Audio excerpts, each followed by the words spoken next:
Gente, eu quero ministrar uma palavra para você hoje, para nós aqui nessa noite, com um tema muito especial. Jesus é Deus. Vamos repetir esse tema? 1, 2, 3. Jesus é Deus. Quando os evangelhos, os sinóticos, são escritos, os evangelhos sinóticos são os evangelhos que são parecidos, foram escritos, são 3, Mateus, Marcos e Lucas. Eles são escritos e depois que são escritos, passa-se já mais de 20 anos. Aqueles apóstolos haviam sido já martirizados, todos já estavam mortos. E agora a igreja da época começa a ser atacada pelo inimigo. O diabo já tinha entendido a essa altura, ali no final do primeiro século, o diabo já tinha entendido que não adiantava perseguir, porque a perseguição gerava mais multiplicação. Então o que o diabo faz? A estratégia dele muda. A estratégia agora é trazer um pensamento, uma filosofia, um entendimento equivocado a respeito de quem era Jesus. E no final do primeiro século, então, começa uma heresia muito forte, chamada gnosticismo. E o gnosticismo, que é essa mistura, era até então uma mistura de fé judaica com filosofia grega. E a base principal dessa heresia, ela era fundamentada numa outra heresia, chamada dualismo. Dualismo é um pensamento que, como disse, nasceu com os gregos, onde eles pregavam basicamente que a matéria, o corpo, a matéria é má e o espírito é bom. Então, a matéria, ela é má e o espírito é bom. Mas, quando você olha para essa heresia do dualismo, o dualismo por si só, ele já nega algumas coisas do cristianismo, as 3 doutrinas básicas do cristianismo, que é a criação, que é a encarnação de Cristo e que é a ressurreição de Cristo. Para os gregos, então, era impossível que Jesus fosse Deus, uma vez que ele foi homem. Ele tendo sido homem e a matéria sendo má, então, Deus, ele é 100% bom. Então, logo, Jesus não era Deus. Jesus nunca foi Deus. E isso começou a entrar e atacar a igreja. Então, desta forma, no final do primeiro século, a divindade de Jesus, ela começa a ser negada. Então, olha só que interessante isso.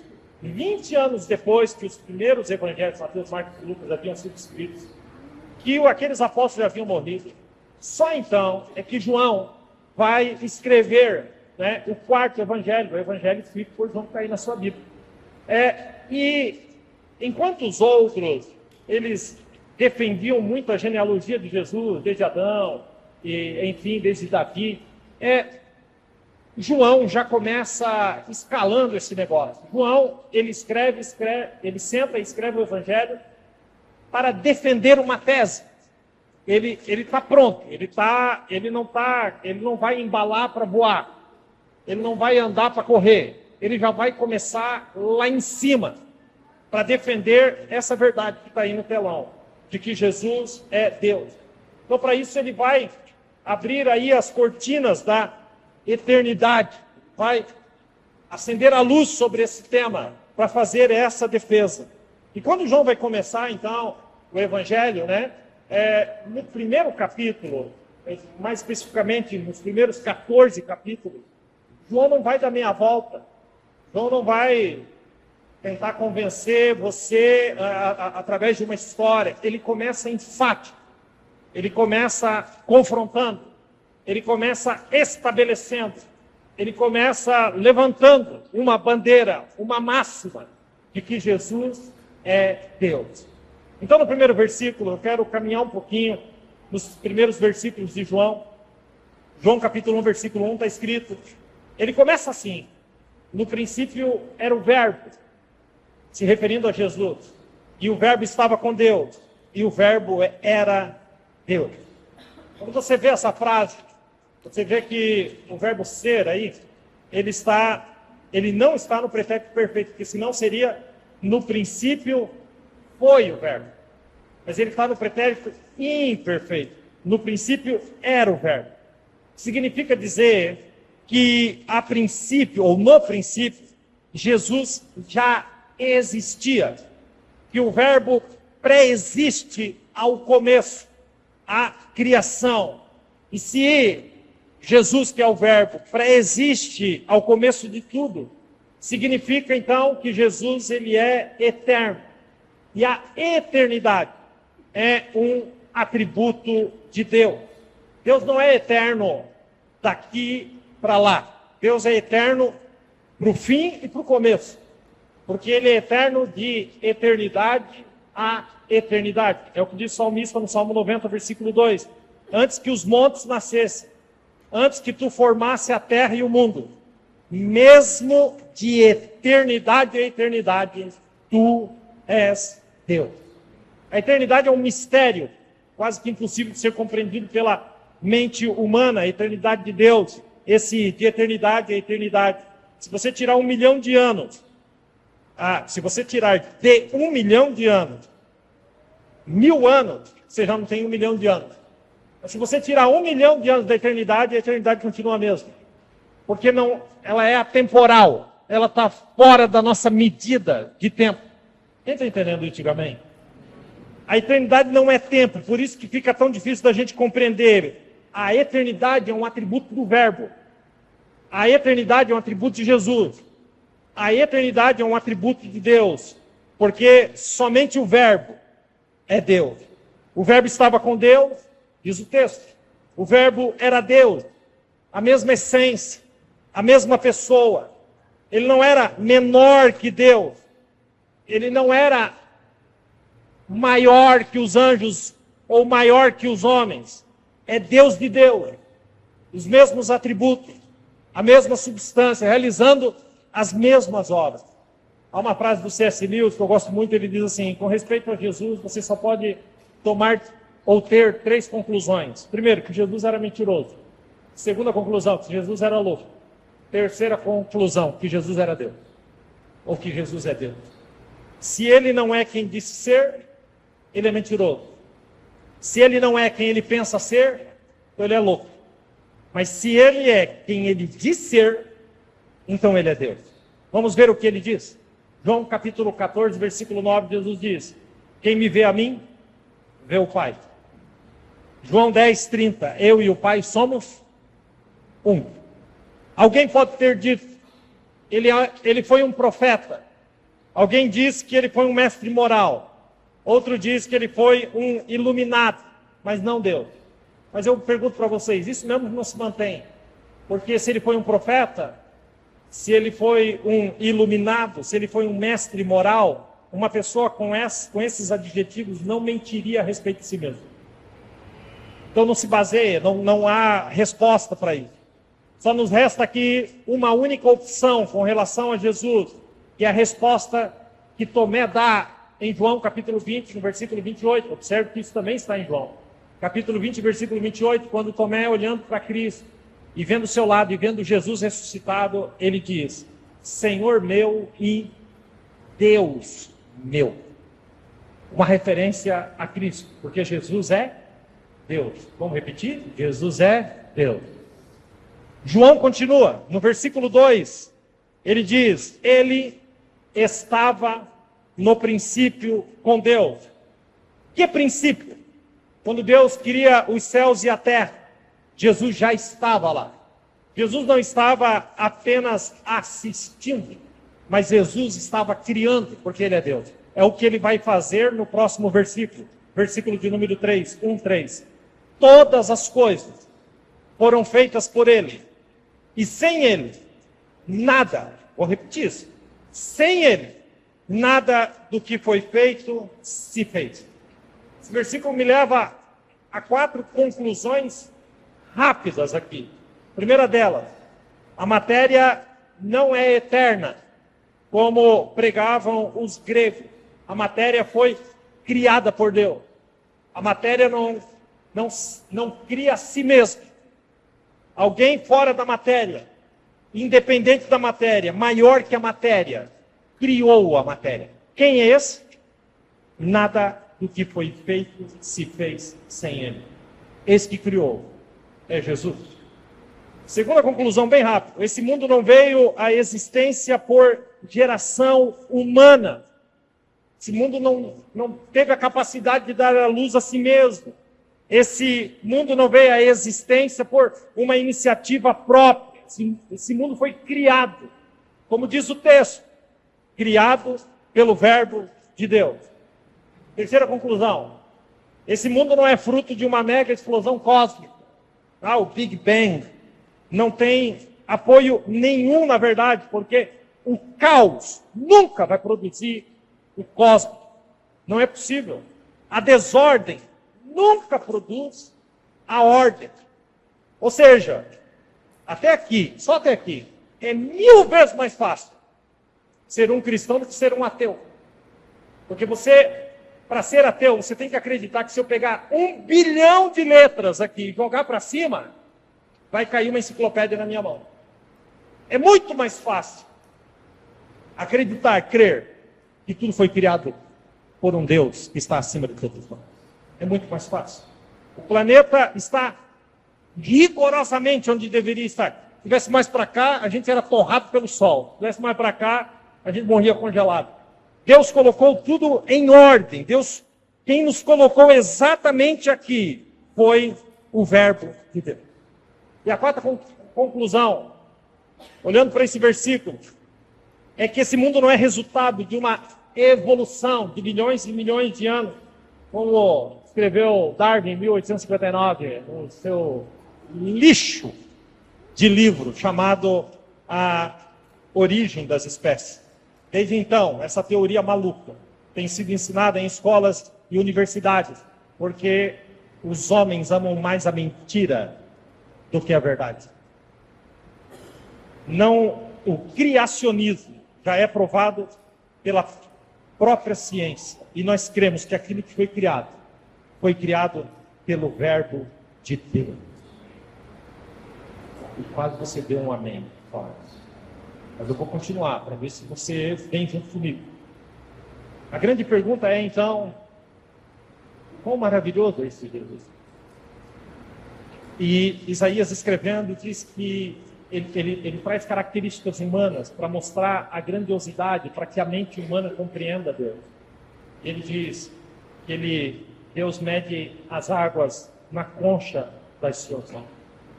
Ele mede o pó dos montes e das montanhas em balança de precisão. Ele mede o universo com o palmo de suas mãos.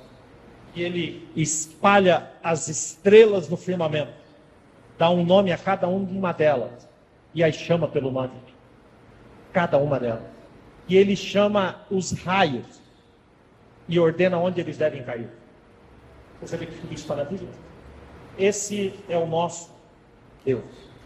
Um camarada chamado John Wilson afirmou em um estudo que somente nos olhos, nos 2 olhos que você tem aí, somente aí, nos teus 2 olhos, você tem 2 milhões de fios duplos e encapados que fazem os teus olhos funcionarem. Se um deles fosse desencapado, daria um curto e você ficaria cego imediatamente. Quem criou isso? Quem teve essa capacidade? O ganhador do Prêmio Nobel de Biologia, Marco Nuremberg, ele descobriu que nós, eu e você, temos, cada um de nós, 60 trilhões de células. E o mais interessante é que em cada uma das células, você tem 1,70 m daquilo que é chamado de fita DNA, onde estão todos os teus dados genéticos. Se você pegasse célula por célula e esticasse a tua fita genética uma à outra, você teria 102 trilhões de metros de fita genética, fita de DNA dentro de seu corpo. Daria para dar várias voltas ao mundo. Eu pergunto, quem fez isso? Quem teve essa capacidade? De onde vem isso? Sem ele, nada do que foi feito se fez. Mesmo que você não diga amém, eu vou mandar você aplaudir Jesus.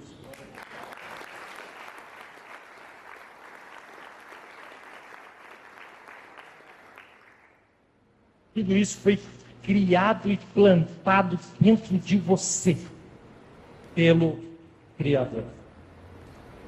Agora, João vai escalando isso. No versículo 4, ele diz: nele estava a vida. O que está escrito ali? E a vida era a luz dos homens. Tudo que existe no universo, grave bem isso, só existe porque há uma fonte que deu a vida. E o que esse texto está dizendo é que nele estava a vida. Ele é a fonte da vida. Tudo que existe, anjos, homens, animais, o universo, existe porque ele deu a vida. E aí alguém me pergunta, se ele deu a vida, quem deu a vida a ele? Ninguém deu a vida a ele, porque ele não é só de eternidade a eternidade, ele é o Pai da eternidade. Ele pré-existe antes de todas as coisas. Antes de todas as coisas.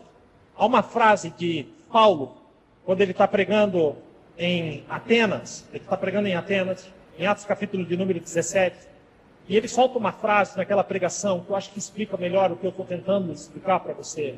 Atos 17, 28, Paulo escreveu, não, Paulo prega isso, Lucas que registra, mas Paulo pregando ele diz, porque nele vivemos, nos movemos e existimos. Vou repetir isso, porque nele vivemos, nos movemos, e ele vai mais longe e diz, existimos. Se ele desligar a torneira do oxigênio, você cai onde você está agora. Outros te carregarão. O simples fato de você estar aqui é porque ele te deu a vida. Ele tem te dado a vida e o fôlego de vida. É por isso que nós estamos aqui. E aí agora, Paulo vai levar isso para o mundo espiritual. No João 1,5. João escreve, eu disse Paulo, mas é João. João vai levar isso para o mundo espiritual. Eu e a luz resplandece nas trevas. E as trevas não a compreenderam. A luz, grave bem isso, jamais terá medo das trevas. E é isso que enlouquece as trevas. Porque onde a luz chega, as trevas vão embora. E Jesus é essa luz que ilumina todo homem. Porque aonde ele chega, aonde ele é recebido, todas as trevas da ignorância, trevas da incredulidade, da idolatria, da feitiçaria, dos vícios, são afugentadas, são dissipadas, todas as trevas vão embora onde ele chega. Por isso, para Jesus, não existe vida irrecuperável. Não há pecado que ele não possa perdoar, porque ele é poderoso. Ele salva, ele cura, ele liberta, ele transforma, ele muda, ele restaura. Ele é a luz que resplandece nas trevas. Que verdade. Bom, até aqui, João está definindo a base da sua tese. Jesus é Deus. Vamos comigo? Jesus é Deus. Do verso 1 ao 5, que é até onde nós fomos aqui, ele defende essa tese de duas maneiras. A primeira, Jesus é Deus porque tem os atributos de Deus. E a segunda, Jesus é Deus porque faz as obras de Deus. Então Jesus é Deus. E se Jesus é tudo isso que eu preguei até agora, quem crê naquilo que eu estou pregando, diga amém. Bom, então você crê nisso que eu estou pregando. Se Jesus é tudo isso que eu estou pregando até agora, então você não consegue ficar neutro numa relação com Jesus. Porque diante das verdades que eu disse até aqui, você precisa tomar uma decisão. E você é escravo da sua liberdade de decidir. A única coisa que você nunca vai conseguir fazer é deixar, quando o assunto é Cristo, é deixar de tomar uma decisão. Talvez você diga para mim assim, não, é que eu ainda não tomei uma decisão. Não tomar uma decisão é uma decisão. A decisão de não tomar uma decisão. Não existe. A decisão está aí. A questão é onde está a sua. Porque até a indecisão é uma decisão. A indecisão é a decisão de não decidir. Entendeu? Com relação a Jesus, olhe bem o que eu vou dizer. Com relação a Jesus, você precisa estar convicto da sua decisão. Porque Jesus mesmo disse que não há meio termo. Jesus é claro, em Mateus 12:30 ele diz: quem não é comigo, quem não se decidir por mim, quem não é comigo é contra mim. E quem comigo não ajunta, espalha. Ou seja, é uma decisão. Então, a partir de agora, até o versículo 5, João prova que Jesus é Deus. A partir de agora, João vai mostrar as decisões e tipos de decisões. E a primeira que ele vai apontar não podia ser diferente. Ele vai falar, o João evangelista, o apóstolo João, vai falar em João Batista, aquele que batizava. Do 6 ao 9. Diz assim o texto. Eu estou só na continuação, tá, gente? Houve um homem enviado de Deus, cujo nome era João Batista. Este veio para testemunho, para que testificasse da luz. Para que testificasse da luz. Para que todos crescem por ele. Escute agora. Não era ele a luz, mas para que testificasse da luz. Pastor, como que é isso? É muito simples, deixa eu explicar isso para você. Falando do sol e da lua. A lua que você vê no céu, às vezes perfeita, a lua não tem luz própria. A luz da lua nada mais é do que o reflexo do sol. A lua não tem luz própria. Quando você diz a lua está iluminada, não está tudo certo? Está mesmo. Mas não com a luz dela mesma. Ela reflete a luz do sol. O sol tem luz própria. Jesus é o sol da justiça. O que João está escrevendo a respeito de João Batista é que ele testifica.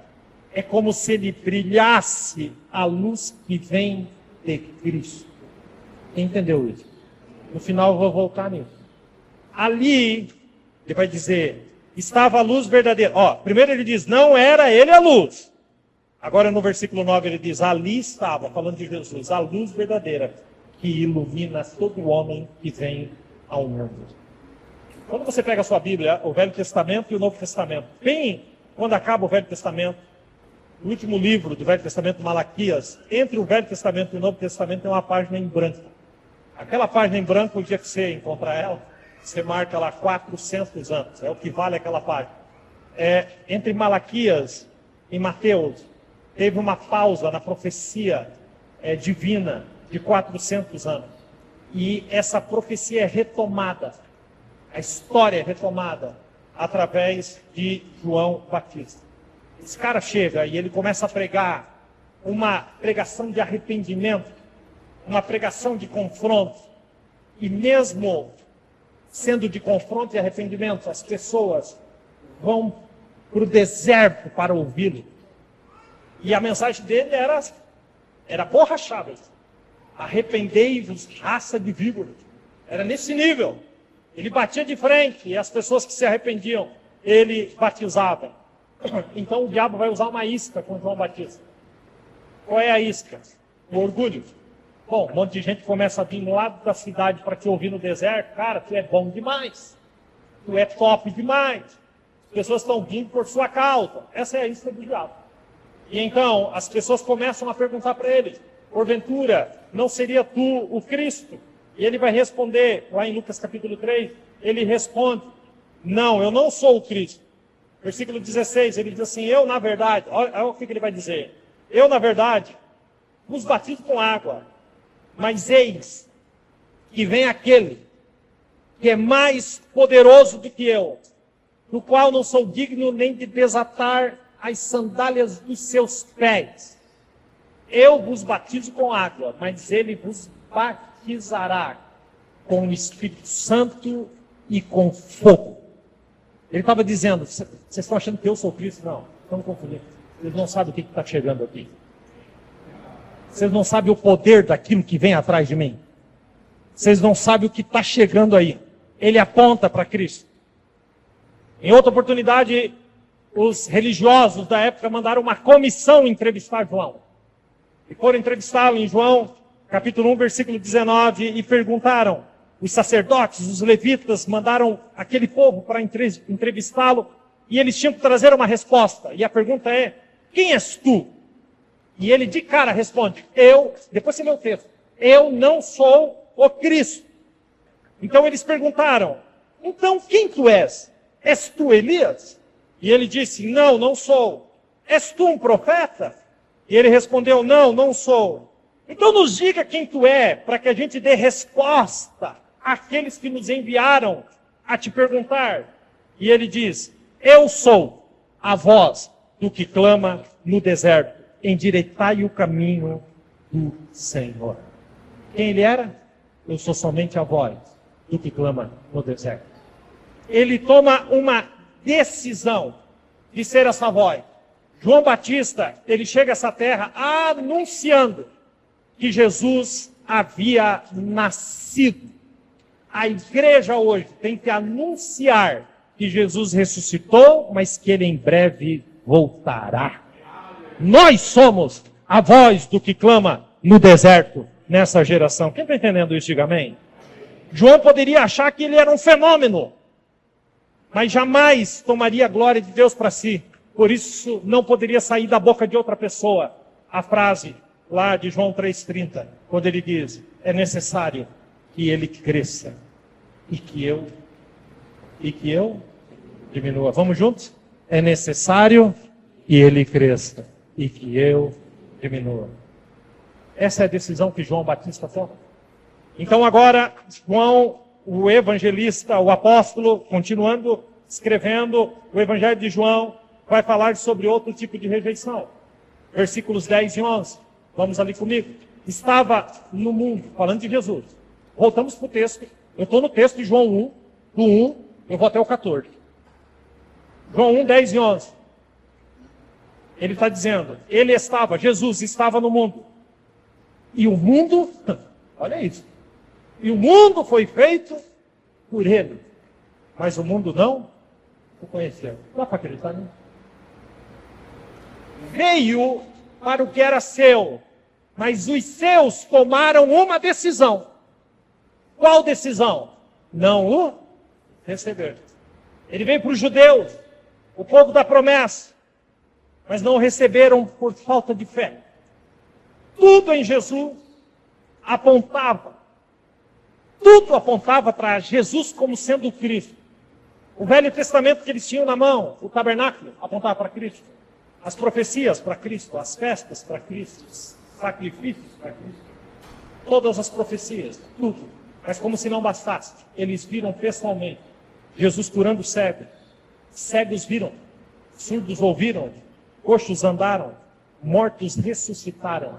E ele anunciou o evangelho do reino. Mas mesmo assim, eles não o receberam. E até hoje, eles esperam, os judeus esperam a chegada do Messias. Quando você vai em Israel, no Muro das Lamentações, os judeus estão dando tapa no muro. Gritando, a oração deles é em altíssima voz. Altíssima voz.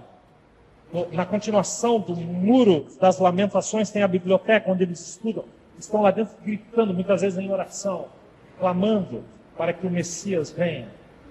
E o Messias já veio. Mas eles não o receberam.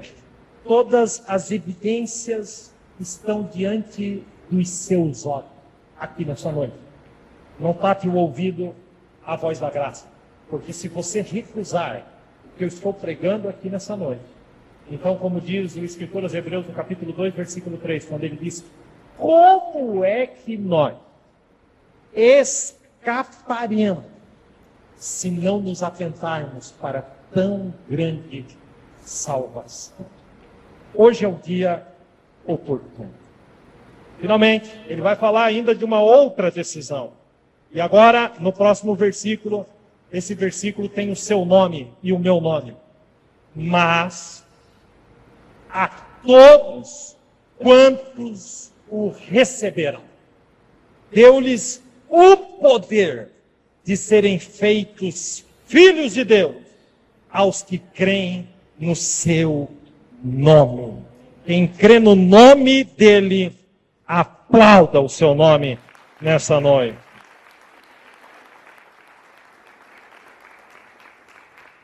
Todos os que creram, todo judeu, todo gentil, todo homem, toda mulher, todo jovem, todos os velhos, como nós vimos aqui ontem, todas as crianças, não importa se é doutor, se é analfabeto, se é branco, amarelo, pardo, negro, todos daqui, todos dali, todos de lá, todos os que creem.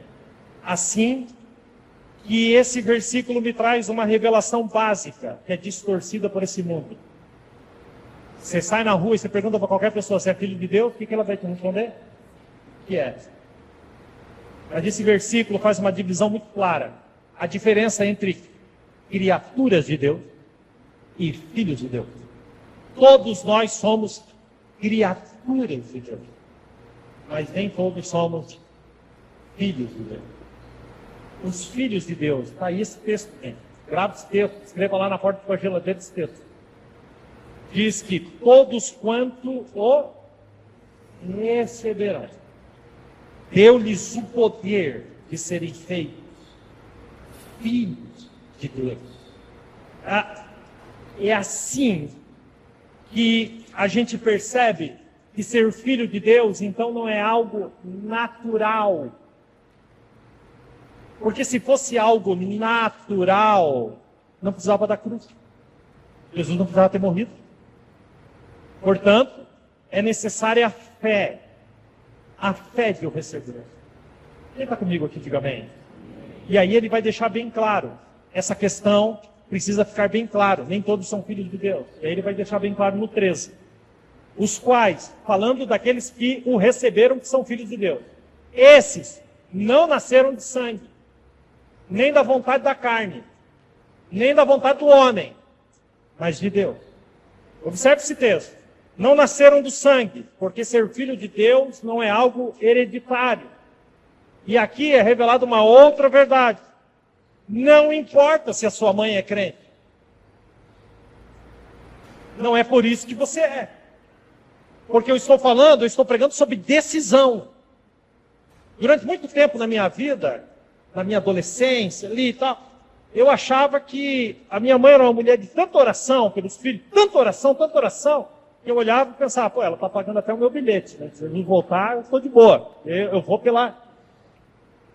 A minha mãe vai ser a minha mediadora. Não existe mediação entre homens e Deus, a não ser por Jesus Cristo. Não é hereditário, não é porque é filho de crente que vai ser crente. O filho de crente, ele tem na responsabilidade dos pais serem ensinados para que eles entreguem as suas vidas para Cristo. Mas isso por si só não garante o céu. Não importa se você frequenta uma igreja. Não é porque você vai a uma igreja que você é filho de Deus. Você é filho de Deus quando você recebe Jesus. E agora há um novo nascimento. Que não é da terra, não é voltar ao ventre, como Jesus explica para Nicodemos no capítulo 3 de João. Mas é nascer do Espírito. Quem está entendendo? Amém? Quando você nasce de cima. Então, assim, não é pelo nascimento, não é aqueles que nasceram de sangue. Escute agora na sequência. Nem da vontade da carne. Por que da carne? Porque nenhum de nós tem a competência para declarar ou se declarar filho de Deus, porque somente Deus pode se declarar como filho dele. Aqueles que o receberam, a única condição é que você o receba como seu Senhor e Salvador. O texto continua, nem da vontade de homem, nenhuma instituição humana tem o poder de dizer que você é filho de Deus. Ninguém tem esse poder. Um amigo não pode olhar para você e dizer, não, mas você é filho de Deus. Sabe aquele amigo que você ama lá no seu trabalho? Você fala, não, você é filho de Deus. Você não tem esse poder. Nem pastor, nem igreja institucional pode te declarar filho de Deus. Somente Deus pode te declarar filho de Deus. Quem recebeu isso? Amém. Então, ele vai coroar a tese dele com o versículo de número 14, que vocês tanto conhecem. O Verbo se fez carne e habitou entre nós. E vimos a sua glória como a glória do unigênito do Pai, cheio de graça e de verdade. Quem é o Verbo? Responda para mim. Jesus, aquele que é eterno, que é divino, que é autoexistente, que é o Criador, como eu preguei aqui, que é o doador da vida, que é o infinito, é imenso, é eterno, é imutável, é onipresente, é onipotente. Ele é onisciente, ele é maior do que tudo. Ele, é isso que eu separo aqui, eu digo como isso entra na minha cabeça. E esse Jesus que eu preguei até agora, até aqui, ele não foi esvaziado para vir a esta terra, mas ele decidiu se esvaziar. Como que entra esse amor na minha cabeça? Sabe, eu não sei se você já ganhou um presente e ficou constrangido de ganhar um presente. Você literalmente olhar e falar, meu, não mereço isso.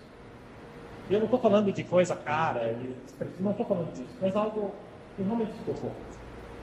Sabe, eu já tive essa oportunidade, você fica constrangido. Imediatamente eu recebo e digo, uau, mas assim, por mais maravilhoso que eu achei aquilo, eu quero deixar aquilo na mesa para dar um abraço para quem está me dando. É assim que funciona.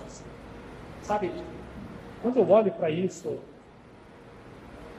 eu quero abraçar aquilo. Eu quero dizer. Eu quero tentar mensurar esse amor. Sabe, ele esvaziou. Filipenses 2,7 diz que esvaziou-se a si mesmo. Ele quis. Ele nos amou primeiro. E o texto diz, tomando a forma de servo, se fez semelhante aos homens, e achado na forma de homem. Serve, tudo é ele que faz com ele. Humilhou-se a si mesmo. Ele foi obediente até a morte. E morte de cruz. Essa é a sua obra. E então, no plano eterno de Deus, o texto continua dizendo, pelo que Deus o exaltou soberanamente. E lhe deu um nome acima de todo nome, para que ao nome de Jesus todo joelho, que estão no céu, na terra, embaixo da terra, se dobre, e toda língua confesse que Jesus Cristo é o Senhor, para a glória de Deus Pai. Você pode aplaudir Jesus?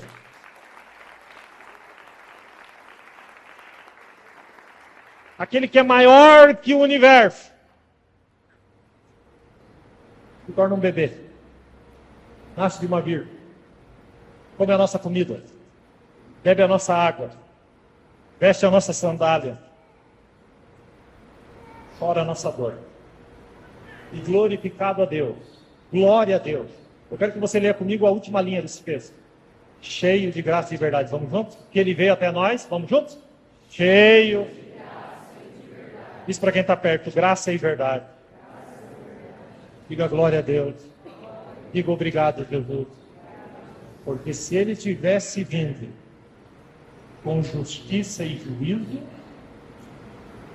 nós teríamos sido fulminados. Mas ele veio cheio de graça e de verdade. Ele nos amou apesar de nós. E morreu por cada um de nós. Nós estávamos arruinados, depravados, mortos em nossos pecados. Mas ele nos amou. Nos atraiu com as cordas de amor. Ele mudou a minha história. Ele quebrou as minhas correntes. Ele me comprou com o seu sangue e ainda me fez membro de sua família. Que coisa mais tremenda. O Verbo se fez carne e habitou entre nós, e vimos a sua glória, como a glória do unigênito do Pai. Glória não é um atributo de Deus. A glória é a somatória de todos os atributos de Deus no seu resplendor. Então, todos os atributos de Deus juntos recebem o nome de glória. A glória de Deus são todos os seus atributos. E no Velho Testamento, os atributos de Deus eram revelados por partes. Quando você lê Isaías, o atributo de Deus é a santidade. Quando você vê lê Amós, o atributo de Deus é a justiça. Quando você lê Oséias, é misericórdia. Mas em Jesus, vimos a sua glória como a glória do unigênito do Pai. Hebreus capítulo 1, versículo 3, diz assim: o qual ele, Jesus, sendo o resplendor da sua glória e a expressa imagem da sua pessoa, ele, sustentando todas as coisas pela palavra do seu poder, havendo feito por si mesmo a purificação dos nossos pecados, assentou-se na majestade de Deus nas alturas. Eu quero terminar dizendo que Jesus é Deus. Jesus é Deus porque faz as mesmas obras de Deus. Jesus é Deus porque tem os mesmos atributos de Deus. Então, o que João, o evangelista, que escreveu o capítulo 1, que eu fui até o 14 para você, ele vai fazer ao longo do seu livro, ao longo do evangelho, que tem 21 capítulos e 879 versículos. O que ele vai fazer? Ele vai continuar, redobre sua atenção agora, ele vai continuar na mesma lógica. Então, para provar que Jesus é Deus, porque faz as mesmas obras de Deus, João vai escrever, ele vai emprestar o número 7, o 7 da perfeição. O 7 é um número de Deus.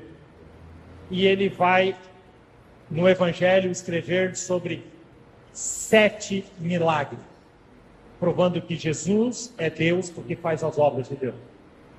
E depois João vai escrever 7 momentos em que Jesus fala dos seus atributos, provando que ele é Deus porque tem os mesmos atributos de Deus. Olha os milagres, são 7. No capítulo 2, Jesus transforma água em vinho. No capítulo de número 4, ele cura o filho do oficial. No capítulo 5, ele cura o paralítico de Betesda. No capítulo 6, ele multiplica pães e peixes. No capítulo 6 ainda, ele anda sobre o mar. No capítulo 9, ele cura um cego de nascença. E no capítulo 7, ele ressuscita Lázaro. Ele é Deus porque faz as mesmas obras de Deus. Agora João vai escalar e vai tomar o nome de Deus, o nome que Deus dá a si mesmo. Está lá em Êxodo capítulo 3, quando Moisés pergunta para ele: quando eu for afora ó e me perguntarem qual é o Deus que te enviou a nós, o que eu respondo? Então Deus diz a Moisés, quando te fizerem essa pergunta, responda: o grande eu sou te enviou a voz. O nome de Deus, o eu sou. Então, 7 vezes no Evangelho de João, Jesus aparece dizendo: eu sou. Ele tem os mesmos atributos de Deus, porque Jesus é Deus. Então vamos lá, capítulo 6, versículo 35, ele diz: eu sou o pão da vida. Capítulo 8, versículo 12, eu sou a luz do mundo. Capítulo 10, versículo 9, eu sou a porta. Capítulo 10, versículo 11, eu sou o bom pastor. Capítulo 11, versículo 25, eu sou a ressurreição e a vida. Capítulo 14, versículo 6, eu sou o caminho, a verdade e a vida. Capítulo 15, versículo 1, eu sou a videira verdadeira. Jesus é Deus. Jesus é Deus. Então, eu vou dar uma lição de casa para você. Essa semana, você vai ler o Evangelho, o quarto Evangelho do Novo Testamento, o Evangelho escrito por João. O Evangelho não é o Evangelho de João, tá, gente? O Evangelho é de Cristo. João foi o que escreveu. Você vai ler. Amém? Quantos aceitam esse desafio que dá mais ou menos meia hora? Quantos aceitam esse desafio? Levanta sua mão. Levanta bem alto para Jesus ver também o que você está fazendo na frente dele. Meu Deus do céu. Você vai ler o Evangelho de João. E depois você pode ler de novo. E você, se você quiser, fique lendo o Evangelho de João repetidas vezes até o final desse ano. Quando o ano... Às vezes eu estou em casa, eu simplesmente pego o Evangelho de João. Às vezes eu estou aqui na igreja, eu pego o Evangelho de João, abro. E lá vou eu de novo. E as lágrimas começam a descer tudo de novo. Que coisa mais linda. João está defendendo. Jesus é Deus. Então está provado que Ele é Deus. E de todos os atributos dele, há um atributo que Ele comunica com a gente. Eu não sou o pão da vida, nem você. Você não é a porta, você não é a ressurreição, você não é o caminho, você não é a videira verdadeira. Você não é. Mas quando Ele diz, eu sou a luz do mundo, Ele olha para nós e diz, vocês são a luz do mundo. A gente precisa entender de que forma nós somos isso. Nós não somos o sol, mas nós refletimos a luz de Cristo. Nós testificamos. Então, onde a gente chega, as trevas são afugentadas. As trevas. Quando você pega uma lanterna e entra num lugar completamente escuro, a igreja aqui, se apagar essa luz aqui, gente, acabou. A gente não se enxerga aqui dentro, por conta da forma como ela é fechada. Mas onde você coloca uma lanterna, onde você manda o facho de luz, a escuridão tem que sair da frente. Onde você mandar, a escuridão sai. Para onde você apontar, as trevas vão fugir. Porque você, Jesus diz, você é a luz do mundo. Você reflete quem eu sou. Você reflete a minha glória. Você é um testemunho vivo diante das trevas. Quem entendeu? Por isso eu gostaria muito de fazer uma oração de decisão. Como é que está a decisão sua? Eu sei que se eu perguntar genericamente, quem aqui já tomou uma decisão por Cristo, todo mundo vai dizer ok. Mas e aquela decisão diária? Aquela que você abre os seus olhos de manhã, olha para o teto do seu quarto e diz, Senhor, eu estou saindo desta cama em comunhão contigo. Não permita que as coisas que eu vá viver esse dia me devolvam a essa cama desconectado da tua presença, da tua glória e do teu propósito na minha vida. Como está? Como está a tua decisão diante dele? Porque, como eu disse, uma porção de gente diz que tomou uma decisão por Cristo, mas vive como se nunca tivesse tomado essa decisão. Posso lançar uma prova disso para você pensar? O que você faz ou deixa de fazer por causa da decisão que você tomou por Cristo? O quanto isso afeta a sua vida? A decisão por Jesus. E sabe, eu tenho muito temor de que no dia que eu chegue diante de Deus, as minhas decisões sejam pesadas como feno, sem peso. Mas que as decisões que eu tomei aqui tenham sido decisões que geram peso de glória. Que Deus me guarde. Eu recebi um veredito como o Belsazar recebeu lá em Daniel capítulo 6. Quando ele brinca com as coisas santas de Deus, então aparece a mão, né? Uma mão, escreve uma frase na parede. Daniel vem para revelar aquela frase, e quando ele vai revelar, ele diz: pesados postos na balança, e você foi achado em falta. Que Deus tenha misericórdia de mim, para que isso nunca seja dito para mim pela boca do meu Senhor. Você preste atenção. Você diz que numa relação, que tinha tomado uma decisão, mas as suas decisões ficaram cada vez mais fracas, mais diluídas.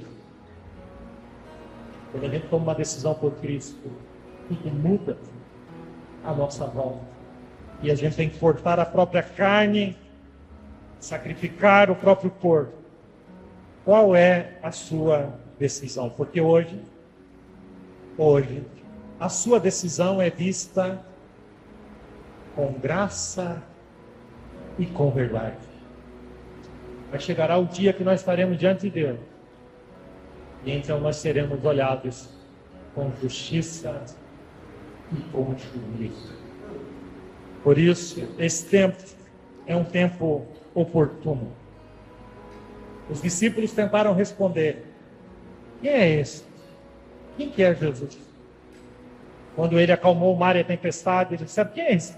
Marcos capítulo 4. Quem é esse que até o vento e o mar lhe obedecem? Eu pergunto para você: quem é Jesus para você?